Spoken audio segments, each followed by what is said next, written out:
Hi friends, very good morning. Today's topic is lines and angles. This is a very basic topic of the geometry. So we need to learn in detail. दोस्तों हमारे जो surrounding में या daily life में हम जो चीज़ें इस्तेमाल करते हैं कहीं ना कहीं we are using geometry either directly और indirectly. Like I am using this board. Which kind of shape it is? Yes, it is rectangle. Means geometry को समझने के लिए या ज्योमेट्री के अंदर जो हम पढ़ते हैं we learn about different kind of shapes. Student, जब हम छोटे थे when we were in childhood our parent used to give different shapes or they used to give a copy and pencil. Then what we did? First what we did? सबसे पहले हम क्या करते थे? कुछ कर्व्स बना देते थे या कुछ डॉट्स बनाते थे या कुछ लाइंस बनाते थे. जब हम छोटे थे हमें कुछ भी नहीं पता होता था. Still when they give us either pencil or drawing pencil, we used to make a curve और डॉट और लाइन. भले ही वो टेढ़ी मेढ़ी होती थी बट हम वही करते थे.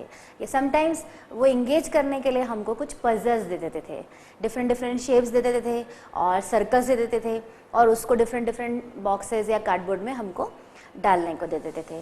जिगशॉस, पजल्स हम छोटे थे जब भी हम इनसे खेलते थे. But at that time we did not knew that this is a part of geometry. Means geometry is all about shapes, different shapes.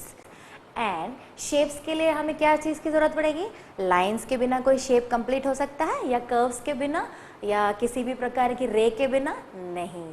So different shapes को समझने के लिए पहले we need to understand about lines and angles. Lines and angles का एक और daily life का example मैं आपको बताती हूँ. एवरीवन यूजेस वॉच और वॉल क्लॉक और रिस्ट वॉच. यस, उसमें क्या होती है? 2 आर्म्स होती हैं एंड वो आर्म्स जो हैं डिफरेंट एंगल फॉर्म करते हैं एंड उसके अकॉर्डिंग ही हम टाइम बताते हैं. Yes, and you all are a student and you all use study table. Study table का जो हमारा टॉप होता है इट मे बी स्क्वायर और it may be rectangle. I am talking about top. And अगर मैं उसका पूरा टॉप के साथ उसके स्ट्रक्चर की बात करूं तो वो क्यूब या क्यूबाइड के फॉर्म में होता है.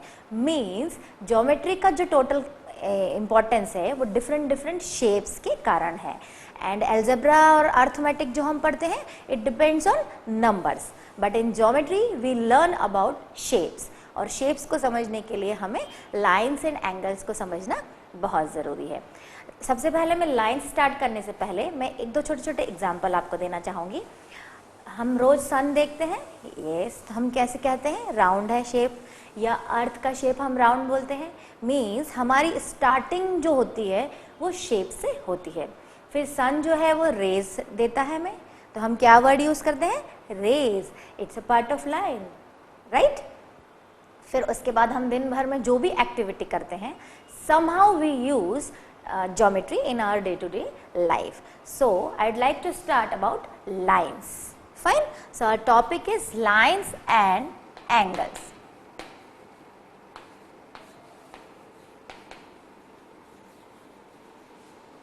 Lines and angles. तो पहले हम सबसे पहले लाइन को समझने की कोशिश करेंगे. लाइन क्या होती है? Line means it has no end points. Line एक ऐसी स्ट्रेट फिगर है जिसके कोई एंड पॉइंट नहीं है. जब एंड पॉइंट नहीं है तो we will denoted by arrow. Fine. हम एरो लगा के शो करेंगे कि ये इस डायरेक्शन में भी इनफाइनाइट तक जा रही है एंड इस डायरेक्शन में भी वो इंडेफिनेटली जा रही है. इसका कोई एंड पॉइंट नहीं है. Then it is called line. इसी लाइन में अगर मैं कहीं 2 पॉइंट्स लगा दूं, fine, this is A and this is B. अगर इसी लाइन में मैंने पॉइंट लगा दिया तो ये ए से लेके बी तक इतना जो पार्ट है अब ये बाउंडेड हो गया है. हम इसको स्केल से मेजर कर सकते हैं. यस, क्योंकि इतना पार्ट जो है ये काउंटेबल हो गया है. जब ये काउंटेबल हो गया है तो वी कैन मेजर दिस. तो इतना जो पार्ट है ये कहलाएगा लाइन सेगमेंट. मीन्स मैं भी डेफिनेशन आपको लिखती हूँ. Line segment means it has 2 and points. It has 2 end points and line has no end points. Friends ये बहुत शॉर्ट डेफिनेशन में आपको बता रही हूँ, अभी ज्योमेट्रिकल कॉन्सेप्ट के फॉर्म में डेफिनेशन में आपको नोट डाउन कराऊंगी. So what is the difference between line and line segment? Line has no end point, means वो कहाँ से शुरू हो रही है और कहाँ खत्म हो रही है ये हमें नहीं पता होता है. बट लाइन सेगमेंट जो होता है वो उसके दोनों एंड पॉइंट होते हैं, मीन्स वो कहाँ से स्टार्ट हो रहा है and where it is ending we know about this and we can measure this. तो line segment क्या हुआ? definite length हुआ. line segment has definite length and line has indefinite.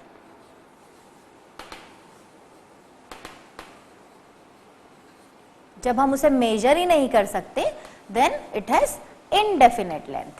ठीक है, अब हम पढ़ेंगे रे. व्हाट इज रे? रे हैज वन एंड पॉइंट. अभी जस्ट मैंने आपको एग्जांपल दिया कि डेली वी ऑब्जर्व सन. सन से क्या होता है? हमारे अर्थ पर रेज आ रही हैं, मीन्स एक एंड पॉइंट तो हमें पता है कि कहाँ से आ रही हैं, it is coming from the sun. But distribute होके वो कहाँ पहुँच रही हैं और ड्यूरिंग सन जब रेज निकलती हैं सनसेट और सनराइज के टाइम पे वो रिफ्लेक्ट होते होते हमारी अर्थ पर जब तक पहुंचती हैं तो हमें खुद नहीं पता होता है कि वहाँ वो कहाँ पर कैसे कैसे डिस्ट्रीब्यूट हो रही हैं. तो हम क्या बोलते हैं? सन से जो निकल रही है वो लाइन या लाइन सेगमेंट नहीं है, these are rays. Generally we use sun rays. Agree? Yes. So ray means it has one end point. It has one end point, means it has only one end point. Only one end point means like sun से अगर raise आ रही हैं या कोई light से या कोई bulb से रेज निकल रही हैं तो बल्ब और लाइट और सन एक एंड पॉइंट हो गया, बट उससे जो डिस्ट्रीब्यूट होके हमारे तक पहुंच रही हैं वो हमें नहीं पता है. तो इसलिए हम रे को कैसे डिनोट करेंगे?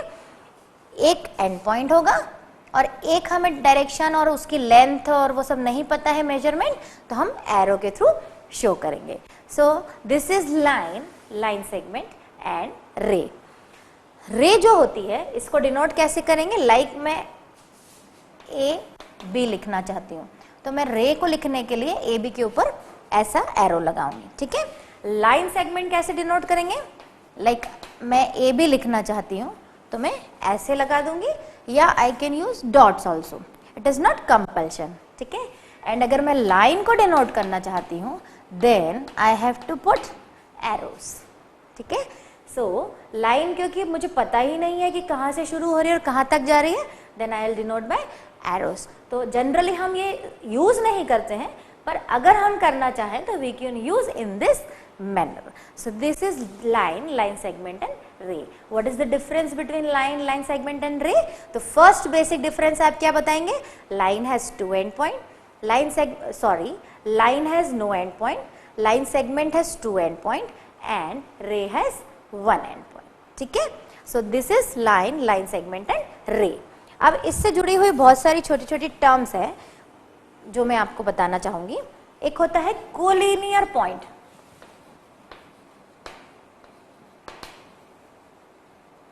Collinear point. अगर हमको लाइन, लाइन सेगमेंट और रे में डिफरेंशिएट करना आसानी से समझ में आ गया, then we can learn collinear and non collinear points. Collinear नाम से ही दिख रहा है, कोलिनियर मीन्स जो एक लाइन में हो. लाइक आई हैव ये 3 पॉइंट्स. ठीक है. इनसे अगर मैं कोई लाइन ज्वाइन करके पास कर सकती हूँ then I can say these 3 points are collinear. कैसे? उन तीनों पॉइंट से one and only one line pass होके जाना चाहिए. तो यहाँ पर जा रही है. yes. इसी का मैं कोई और केस ले लेती हूँ. लाइक एक पॉइंट यहाँ है, एक पॉइंट यहाँ है और एक पॉइंट यहाँ है. ठीक है. अब मैं चाहती हूँ कि एक लाइन जो है वो इन तीनों पॉइंट से पास हो. तो क्या पॉसिबल है? देखिए, यहाँ से पास होगी तो वो यहाँ तक जाएगी और निकल जाएगी, मीन्स ये पॉइंट रह जाएगा. इसी को अगर हम फिर से ले लें, अगर यहाँ से ले जाते हैं हम ये वाले पॉइंट को कवर करते हैं तो ये वाला पॉइंट मिस हो जाएगा. पहले केस में ये वाला मिस हो गया था, दूसरे केस में ये वाला मिस हो गया, मीन्स ये कोलिनियर नहीं है। तो कोलिनियर का मीनिंग क्या हुआ? ऐसे पॉइंट्स जो एक ही लाइन में हो या ऐसे पॉइंट्स जिनसे एक लाइन पास हो, one and only one line, जो तीनों को कवर करे, तो वो क्या कहलाएंगे? कोलिनियर। मिनिमम 3 चाहिए, ठीक है, तो वो कहलाएंगे कोलिनियर पॉइंट्स। फ्रेंड्स, ये ब्रीफ रिकैप जो है हमने यूक्लिड्स ज्योमेट्री में भी पढ़ा था, वहां पर भी हमने लाइन पढ़ा, लाइन सेगमेंट पढ़ा। लाइन सेगमेंट को यूक्लिड्स ने क्या कहा? Terminated line. टर्मिनेटेड का क्या मतलब था? कि वही जिसके 2 पॉइंट्स हैं जहां से वो टर्मिनेट हो रही है, इसलिए लाइन सेगमेंट जो होती है वो टर्मिनेटेड लाइन होती है। तो लाइक फिर से मैं आपको रिवाइज कराती हूँ, ये हमारा लाइन सेगमेंट है, ये इसको यूक्लिड्स ने क्या कहा था? Terminated line. अब इस लाइन को अगर हम आइदर डायरेक्शन में एक्सपांड कर दें तो वो बन जाएगा लाइन। तो सेम डेफिनेशन उन्होंने भी दी थी, बट उन्होंने थोड़ी टेक्निकल लैंग्वेज में दी थी, और अभी हम समझ रहे हैं बहुत ही इजी लैंग्वेज में, क्योंकि चैप्टर में ये बहुत ही इंपॉर्टेंट ज्योमेट्रिकल कॉन्सेप्ट है, ठीक है। सो कोलिनियर पॉइंट, कोलिनियर पॉइंट की डेफिनेशन क्या हुई? 3 और more points which lie on the same line are called collinear. Means अभी जस्ट मैंने आपको बताया कि मिनिमम 3 पॉइंट्स चाहिए, तो 3 और मोर देन 3 पॉइंट्स अगर आपके पास हैं और उनसे एक ही लाइन पास हो रही है वो तीनों पॉइंट को कवर करते हुए, तो वो पॉइंट्स क्या कहलाएंगे? Collinear points. तो नॉन कोलिनियर क्या हुए? एग्जैक्टली यही हुए, जो कोलिनियर नहीं है वो नॉन कोलिनियर पॉइंट्स हुए। जस्ट मैंने आपको एग्जांपल दिया कि ये हमारे पास कोई 3 पॉइंट है, ठीक है, इन तीनों पॉइंट से एक लाइन पास होना चाहिए, देन इट इज कोलिनियर। तो यहां पर अगर लाइन पास हो रही है तो एक पॉइंट जो है वो मिस हो रहा है, देखिए ये मिस हुआ, इनको ज्वाइन करते हैं तो ये वाला मिस हो जाएगा, इनको ज्वाइन करेंगे तो यहां वाला पॉइंट मिस हो जाएगा। Means those who are not collinear are called non collinear. तो नॉन कोलिनियर की डेफिनेशन क्या हुई? Those points who are not collinear are called non collinear. Non collinear का बेस्ट एग्जाम्पल क्या हुआ? Yes, triangle. 3 non collinear points से मिलके जो फिगर बनती है, इन तीनों को अगर हम ज्वाइन करें तो ये तीनों से एक लाइन तो पास नहीं हो रही है, तो हम इनको अलग अलग जोड़ेंगे। यस, तो 3 नॉन कोलिनियर पॉइंट से मिलके जो फिगर बनती है दैट इज कॉल्ड ट्रायंगल। तो वो हम नेक्स्ट चैप्टर में पढ़ेंगे, बट अभी आपको समझने के लिए पता होना चाहिए कि अगर हमारे पास 3 पॉइंट हैं बट वो नॉन कोलिनियर है, अगर नॉन कोलिनियर है तो उनको जब भी हम ज्वाइन करेंगे तो जो फिगर फॉर्म होगी वो ट्रायंगल होगा, ठीक है। सो कोलिनियर एंड नॉन कोलिनियर क्या डिफरेंस हुआ? 3 और मोर देन 3 पॉइंट्स, अगर उनसे 1 लाइन पास हो रही है then it is collinear, and इसका just opposite those who are not collinear are called non collinear, ठीक है। नाउ इंटरसेक्टिंग लाइन, आप ये जब तक नोट डाउन कर लें। नाउ इंटरसेक्टिंग लाइन्स,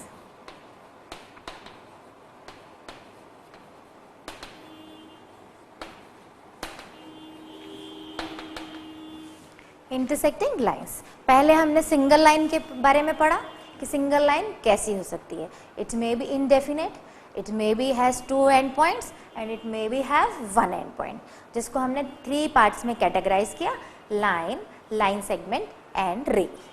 अब हम पढ़ रहे हैं इंटरसेक्टिंग लाइन्स, मीन्स अब हम एक नहीं मोर देन 1 लाइन के बारे में पढ़ेंगे। लाइक आई हैव 2 और मोर देन लाइन्स। अब वो कैसे केस हो सकते हैं? 2 लाइन मेरे पास है, एक ये है, एक ये है। Suppose this is L and this is line M, ठीक है। तो अब ये क्या क्या पॉसिबिलिटीज हो सकती हैं? ये एक दूसरे को क्रॉस कर सकती हैं या एक दूसरे को क्रॉस नहीं कर सकती, ठीक है। तो इंटरसेक्टिंग लाइन क्या हुई? those lines which intersect each other or which cross each other at one point. ठीक है, जैसे इन्हीं दो लाइन को मैंने लिया और अगर ये दोनों लाइन क्रॉस करके एक पॉइंट मान लीजिए P पर मीट कर रही हैं, ठीक है, so this is called intersecting line, means those distinct line which crosses each other's path at one point. एक ही पॉइंट पर काटना जरूरी है, तो वो लाइन जो कहलाएंगी इंटरसेक्टिंग लाइन कहलाएंगी. इसकी डेफिनेशन बताती हूं मैं आपको. Two lines which are distinct means दोनों अलग अलग हैं, distinct and have one common point means वो एक ही common point पे क्रॉस कर रही हैं, are called intersecting lines. ठीक है, means दो distinct lines which crosses each other at one point. Fine, तो ये हो गई इंटरसेक्टिंग लाइन. बट ये कितनी हुई? दो ली हमने. अब इंटरसेक्टिंग लाइन का जस्ट ऑपोजिट क्या होगा? Non intersecting line. So second definition आपकी क्या होगी? Non intersecting line. यही केस है बट वो इंटरसेक्ट नहीं कर रही. Non intersecting lines. देखिए ये L है, ये M है, बट ये दोनों एक दूसरे को एक कॉमन पॉइंट पे कभी क्रॉस नहीं कर रही. तो अब केस कैसा हो जाएगा? ये लाइन L थी एंड ये लाइन M है. ठीक है, अब ये दोनों एक दूसरे को कभी क्रॉस करेंगी नहीं, क्योंकि हमने इनके बीच का डिस्टेंस क्या है? सेम कर दिया. जब इनके बीच का डिस्टेंस सेम है तो इनको कितना भी हम प्रोड्यूस करेंगे ये ऐसे ही आगे एक्सपांड होती जाएंगी, but they will never ever cross to each other at one point. So these are called parallel lines, means non-intersecting line. तो non-intersecting line अगर हम word use करें और we can use parallel lines, both are having the same meaning. So सबसे पहले non-intersecting means parallel lines. इसको हम और करके लिख सकते हैं, non-intersecting line और parallel lines. Fine. इसकी definition क्या होगी? Two distinct lines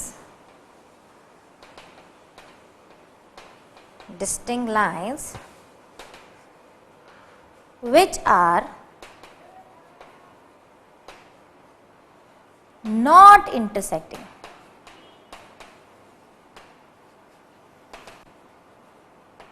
Which are not intersecting. ठीक है, so intersecting and non intersecting दोनों में ह्यूज डिफरेंस है. इंटरसेक्टिंग लाइंस जो है वो कभी ना कभी एक दूसरे को क्रॉस करेंगी और एक पॉइंट पर क्रॉस करेंगी. तो वो पॉइंट अगर जो इस पॉइंट पे क्रॉस कर रही है वो पॉइंट कहलाएगा intersection point, and that point is called intersection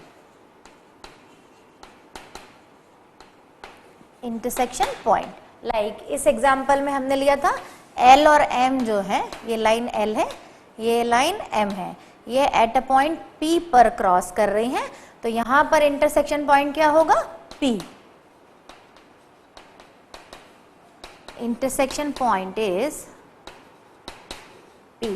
ठीक है, and in parallel line they will never ever intersect, तो वो कहलाएंगी नॉन इंटरसेक्टिंग लाइन और पैरेलल लाइन. और उनके बीच का जो डिस्टेंस है वो all over the time same रहेगा. Like railway track. Railway track भी ऐसे ही होता है. यस, एंड आप जो कॉपीज यूज करते हैं उसमें जितनी लाइंस बनी होती हैं they all are parallel lines because they will never ever intersect at one point. ठीक है, so this is intersecting line and parallel line. इन्हीं से रिलेटेड एक और डेफिनेशन है तो मैं यही उसे बताना चाहूंगी. ये हमने दो केस लिए, दो लाइन के. ठीक है, अब मोर देन टू लाइन है तो क्या होगा? मैं इसे रब कर देती हूँ. Now I am having more than 2 line. 2 है तब तो केस हो गया intersecting and non intersecting. Now I am having 2 और मोर देन 2 लाइन्स, उसको बोलते हैं कॉन्करेंट. मैं आपको एक्सप्लेन कर रही हूं. Concurrent lines. यहां पे मैं एग्जांपल देती हूं. 2 से ज्यादा है, ये L है, ये M है, ये N है, P है, और भी ज्यादा ले सकते हैं. Like I am having 4 lines. ठीक है. अब ये चारों अगर एक पॉइंट पर क्रॉस कर रही हैं, 1 2 3 एंड 4. ठीक है. It was L, M, N and P.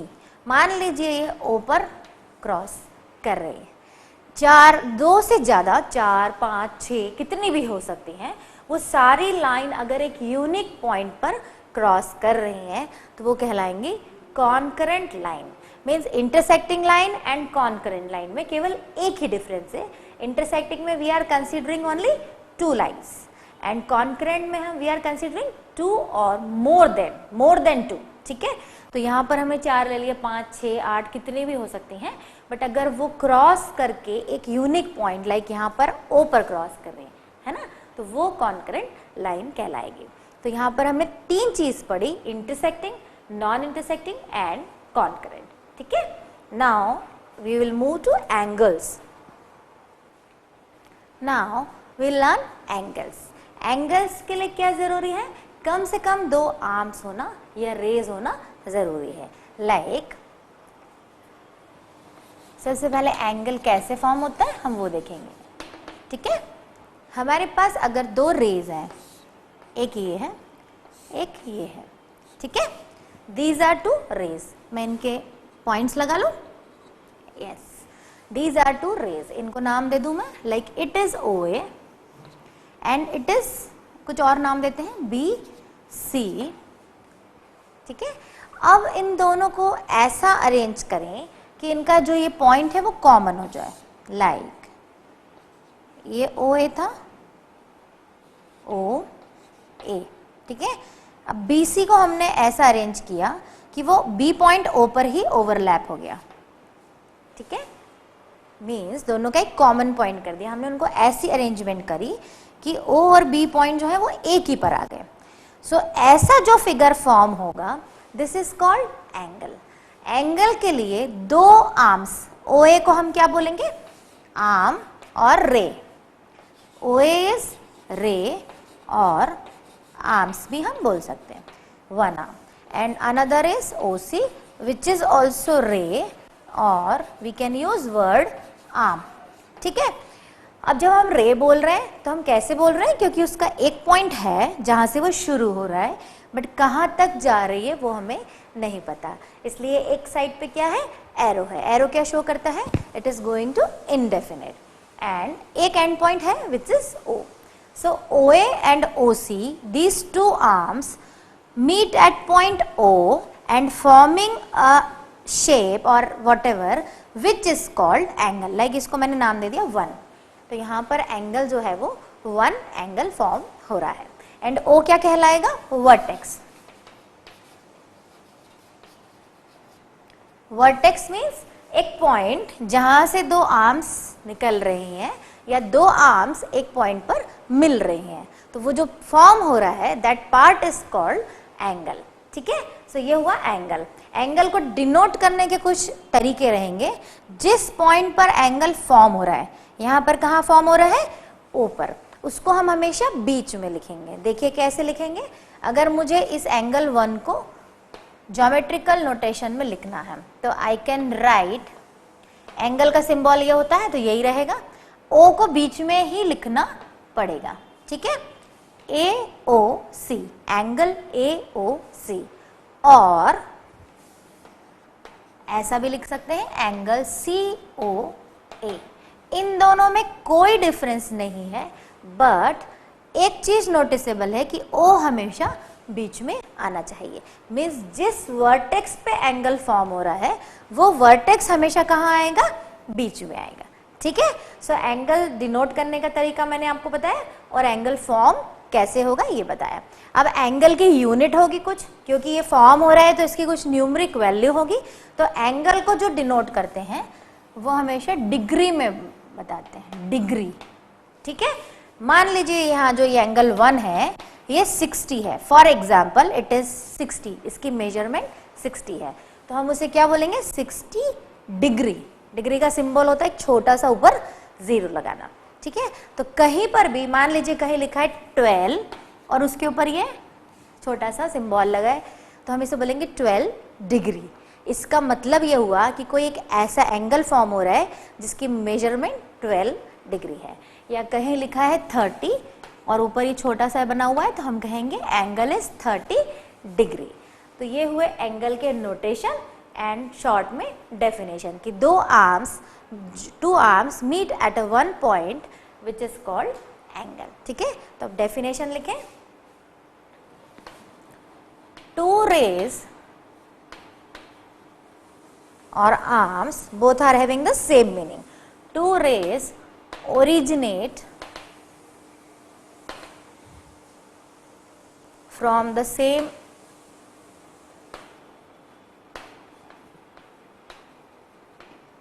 end point. ठीक है, मीन्स दो रेज कहाँ से ओरिजिन हो रही है, फ्रॉम द सेम पॉइंट। मतलब यहां पर अगर ये एग्जांपल ले तो ये रे OA एंड OC ओरिजिनेट कहाँ से हो रही है, इस पॉइंट से। ठीक है, O से ओरिजिनेट हो रही है। या उल्टा कह लें, दो rays meet at one point are called angle. ठीक है, एंगल को समझने के लिए आप सन को माइंड में रखिए। सन से जो रेज निकल रही हैं, देखिए कितने एंगल फॉर्म करती हैं वो। ये हमारा सन है, हम जनरली ऐसा ही बनाते हैं सन जब भी हम ड्राइंग करते हैं। Yes, so this is the point and यहां से ये पूरी रेस निकल रही हैं। ठीक है, ठीक है, तो ये जो एंगल फॉर्म कर रहे हैं, ये यहाँ पर जितने एंगल्स फॉर्म हो रहे हैं, मतलब दो रेज हैं और मीटिंग पॉइंट क्या है, सन है। या you can say one point है सन और उससे दो रेज ओरिजिनेट हो रही हैं, तो वो हमेशा एंगल फॉर्म करेंगे। ठीक है, तो एंगल के डेफिनेशन आपको क्लियर हुए, क्योंकि एंगल के बहुत पार्ट्स होते हैं, तो पहले एंगल के पार्ट्स को समझने के लिए हमें एंगल के बारे में समझना बहुत जरूरी है। एक और एंगल का एग्जांपल लेते हैं हम। ये जरूरी नहीं कि इक्वल हो, ये बड़े छोटे भी हो सकते हैं, बट जो फॉर्म कर रहे हैं एक वर्टेक्स पर मिल रहे हैं, तो ये जो पार्ट फॉर्म होगा ये एंगल होगा। इनकी रे की मेजरमेंट सेम हो जरूरी नहीं है, मीन्स ये भी एक एंगल का एग्जाम्पल है। ठीक है, या ये भी एंगल का ही एग्जाम्पल है, या ये भी एंगल का ही एग्जाम्पल है। इन सब केस में क्या हमें ध्यान देना है, दो रेज हैं वो एक वर्टेक्स पर मिल रही हैं, इनमें भी वही हो रहा है, इनमें भी वही हो रहा है, बट रे की जो मेजरमेंट है वो सेम नहीं है। मतलब रे बड़ी छोटी कुछ भी हो सकती है, बट वो जो मिल रहे हैं वो एक पॉइंट पे जहां मिलेंगी तो वो एंगल फॉर्म होगा। ठीक है, अब इसी एग्जाम्पल को अगर और मॉडिफाइड कर दें, हमेशा एक ही एंगल तो फॉर्म नहीं होगा। ठीक है, ऐसा भी हो सकता है, ये दो रेज हैं यहां पर ज्वाइंट हो रही है, मिल रही हैं। ठीक है, एक और रे है वो भी उसी पॉइंट पे आके मिल रही है, मतलब three rays joining at one point. तो ये तो वर्टेक्स हुआ, बट अब कितने एंगल फॉर्म हो गए, दो। यहां पर एक एंगल फॉर्म हुआ, एक ये एंगल फॉर्म हुआ, और अगर देखा जाए तो एक ये और एंगल फॉर्म हुआ, थ्री एंगल्स फॉर्म हुए। मतलब रेज यहाँ पर जरूरी नहीं कि हमेशा दो ही रेल लेंगे, दो तो मिनिमम होंगी एंगल फॉर्म होने के लिए। उसके बाद अगर उसमें एक और रेज आ गई या ये एक और ले ली हमने, ये देखिए, तो अब एंगल और फॉर्म हो जाएगा, एक ये एंगल फॉर्म हो जाएगा, फिर ये टोटल एंगल फॉर्म हो जाएगा।